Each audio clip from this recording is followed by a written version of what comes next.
भाग एक। जब सब कुछ था पर सुकून नहीं था। कभी कभी जिंदगी में ऐसा भी वक्त आता है जब आपके पास सब कुछ होता है, पैसा, पद, पहचान, रिश्ते, और फिर भी अंदर कुछ टूट रहा होता है। कोई खालीपन जो समझ नहीं आता। मैं अर्जुन हूं, 34 साल का एक कॉरपोरेट कर्मचारी, एक मल्टीनेशनल कंपनी में सीनियर मैनेजर। जिंदगी की रफ्तार तेज थी। सुबह 7 बजे उठो, जिम जाओ, फिर ऑफिस मीटिंग्स, मेल्स, प्रेजेंटेशन, फिर लौट कर रात को कुछ देर मोबाइल, और फिर नींद जो अधूरी रहती थी। मेरे पास एक बढ़िया गाड़ी थी। शहर के पॉश इलाके में 2 बेडरूम, एक बाथरूम का फ्लैट था, और सोशल मीडिया पर हजारों फॉलोअर्स। लोग कहते थे, यार तेरी लाइफ तो सेट है। पर मैं मुस्कुराता था और अंदर ही अंदर बिखरता जा रहा था। हर सुबह उठकर आईने में खुद को देखता तो लगता, ये मैं कौन हूं? चेहरा मुस्कुरा रहा था लेकिन आंखें खाली थीं। माँ पापा अक्सर कॉल करते थे, पूछते थे, बेटा सब ठीक है ना?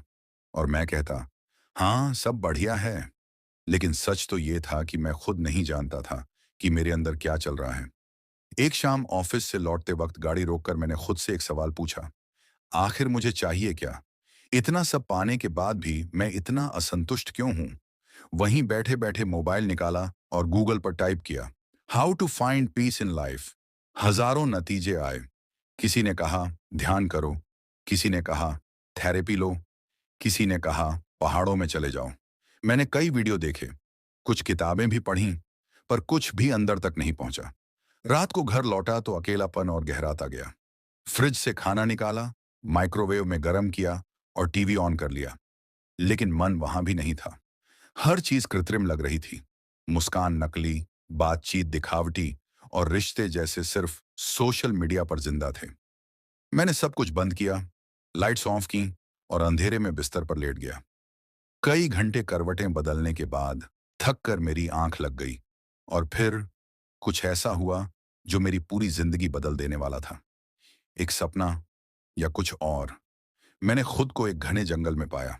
चारों ओर हरियाली, ठंडी हवा, पक्षियों की मीठी आवाज। एक ऐसा वातावरण जैसा मैंने कभी महसूस नहीं किया था। मेरे कपड़े भी अजीब थे, जैसे पुराने युग के हों। मोबाइल, घड़ी, वॉलेट, कुछ भी नहीं था। मैं चारों तरफ हैरानी से देखने लगा। तभी एक बूढ़ा व्यक्ति मेरे पास आया। सफेद लंबा दाढ़ी, लकड़ी की छड़ी, और आंखों में गजब की शांति। उसने मुस्कुराते हुए पूछा, क्या तुम खोए हुए हो? मैंने सिर हिलाया। हाँ, शायद। मुझे नहीं पता मैं कहाँ हूं। उसने कहा, तुम वहां हो जहां तुम्हें होना चाहिए था। ये वो जगह है जहां उत्तर मिलते हैं, अगर तुम सही सवाल लेकर आए हो। मैं हैरान था। पूछा, कौन हो आप? उसने कोई उत्तर नहीं दिया, बस कहा, चलो मेरे साथ, कोई तुम्हारा इंतजार कर रहा है। मैं अनजाने में उसके पीछे चल पड़ा। रास्ता पत्थरों और पेड़ों से भरा था, लेकिन मन में कोई डर नहीं था। चलते चलते हम एक खुले मैदान में पहुंचे। वहां एक विशाल पीपल का पेड़ था, और उसके नीचे सैकड़ों लोग एकत्र थे। एक दिव्य पुरुष ध्यान की मुद्रा में बैठे थे, शांत, स्थिर, और अजीब तरह से आकर्षक। मैंने वहां खड़े एक युवक से पूछा, ये कौन है? उसने उत्तर दिया, ये भगवान बुद्ध हैं, आज उनका प्रवचन है। मेरे पैरों तले जमीन खिसक गई। बुद्ध? क्या ये सच है? क्या मैं समय में पीछे आ गया हूं, या ये कोई सपना है? बुद्ध के सानिध्य में पहला अनुभव, मैं भी वहां बैठ गया, दूर, सबसे पीछे। बुद्ध की आंखें बंद थीं, और उनके चेहरे पर इतनी शांति थी कि समय जैसे थम गया हो। धीरे धीरे उन्होंने आंखें खोली और बोले, मन ही मित्र है और मन ही शत्रु। यदि तुम अपने मन को जीत लो तो तुम सारा संसार जीत सकते हो। ये शब्द मेरे भीतर गूंजने लगे। वो कोई लंबा प्रवचन नहीं दे रहे थे, बस कुछ वाक्य और फिर मौन। लेकिन वो मौन किसी पूरी किताब से ज्यादा असरदार था। मुझे लग रहा था जैसे वो मुझसे ही बात कर रहे हों, जैसे उन्हें पहले से पता हो कि मेरे अंदर क्या चल रहा है। मैंने खुद से पूछा, क्या ये मेरा भ्रम है या कोई ईश्वरीय संकेत? प्रवचन समाप्त होने के बाद लोग धीरे धीरे वहां से उठने लगे, लेकिन मैं अपनी जगह से हिला तक नहीं। मेरी आंखों से आंसू बहने लगे थे, बिना किसी शोर के, चुपचाप। मुझे नहीं पता था कि ये किस भावना के आंसू थे, राहत के, दर्द के, समझ के। पर मैं जानता था कि मुझे उत्तर मिलने की शुरुआत हो चुकी है। भाग दो, बुद्ध के सामने मेरे सवाल। पीपल वृक्ष के नीचे मैं वहीं बैठा रहा। बाकी लोग एक एक करके लौटने लगे, लेकिन मैं जैसे जमीन में गड़ गया था। आंखें बंद थीं, लेकिन भीतर एक हलचल थी। फिर किसी ने धीरे से मेरे कंधे पर हाथ रखा। वो वही बूढ़ा व्यक्ति था जो मुझे यहां लाया था। उसने कहा, जाओ पूछो जो पूछना है, अब समय है। मैं धीरे धीरे उठा और बुद्ध के पास पहुंचा। मैं कुछ कह नहीं पाया। आंखों से आंसू बह रहे थे, शब्द गले में अटक गए थे। बुद्ध ने मेरी ओर देखा, जैसे वो मेरी आत्मा के पार देख रहे हों। फिर बहुत शांत स्वर में बोले, डरो मत। जो प्रश्न भीतर से उठता है वही सही प्रश्न होता है। पूछो। मैंने गहरी सांस ली और कहा, भगवान, मेरे पास सब कुछ है, नौकरी, पैसा, रिश्ते, पहचान। फिर भी मैं हर दिन एक अजीब बेचैनी से जूझता हूं। मुझे लगता है जैसे मैं जी नहीं रहा, बस चल रहा हूं। क्यों? बुद्ध मुस्कुराए। उन्होंने कहा, तुम्हारे पास बहुत कुछ है, पर तुम्हारा मन तुम्हारे पास नहीं है। तुम भविष्य के पीछे भागते हो और अतीत से बचते हो। इस पल में जीना छोड़ दिया है तुमने। मैंने पूछा, पर क्या इस दुनिया में जहां हर कोई आगे बढ़ने की दौड़ में है, वहां रुकना संभव है?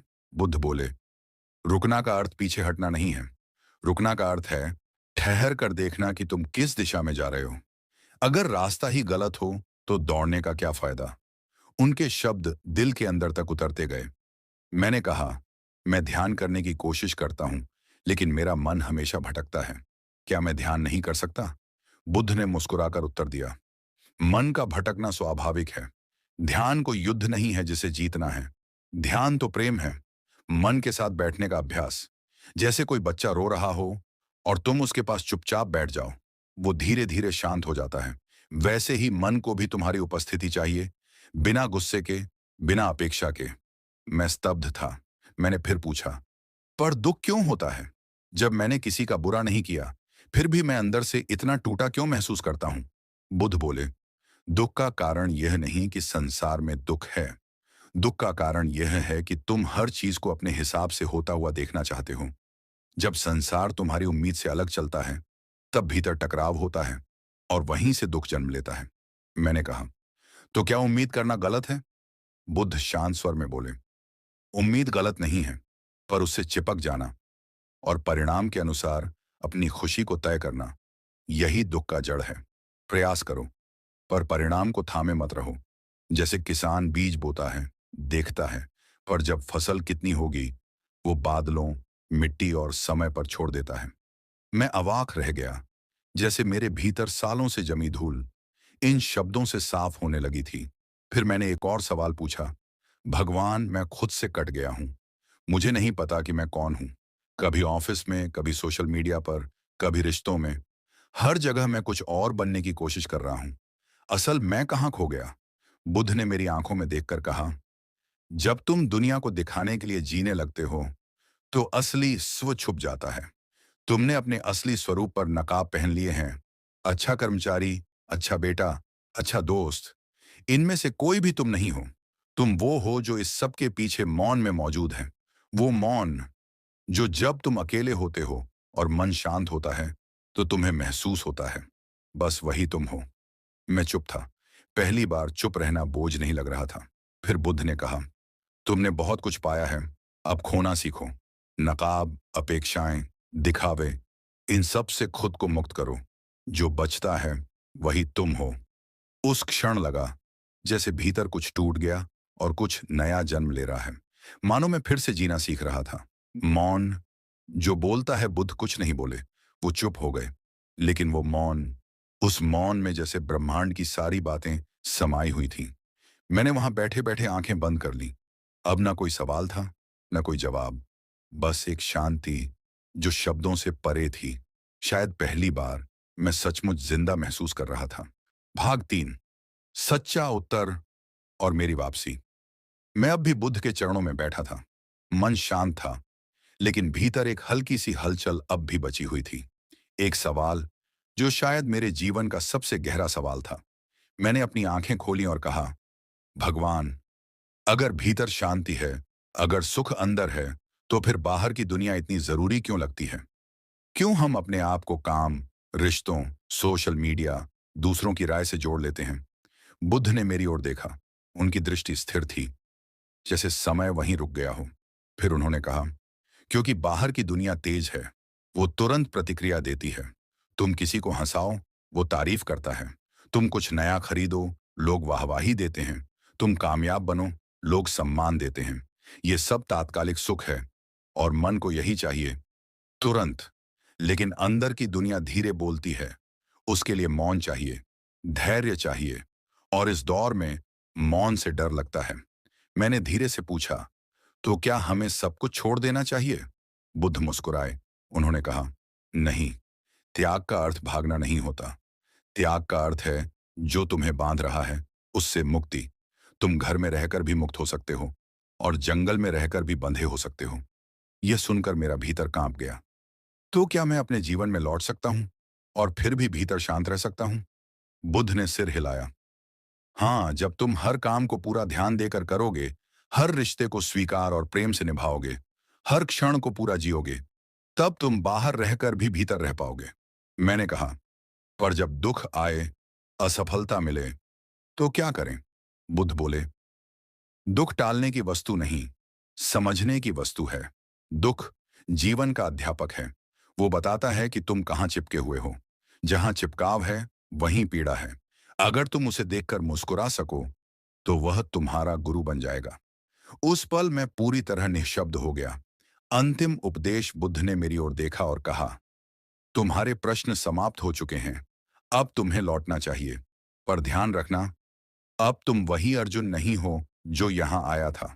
अब तुम उस अर्जुन हो जिसे पता है कि खोज बाहर नहीं, भीतर है।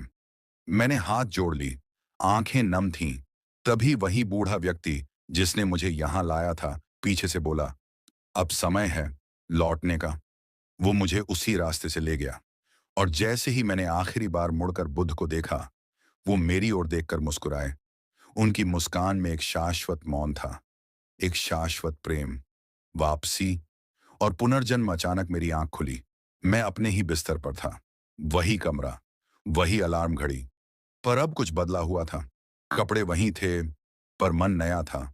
दुनिया वही थी, पर नजरिया बदल गया था। मैंने सबसे पहले मोबाइल उठाया और सारे नोटिफिकेशन बंद कर दिए। उसके बाद 5 मिनट के लिए, बस 5 मिनट, मैं चुपचाप बैठा, आंखें बंद की और अपनी सांस को महसूस किया।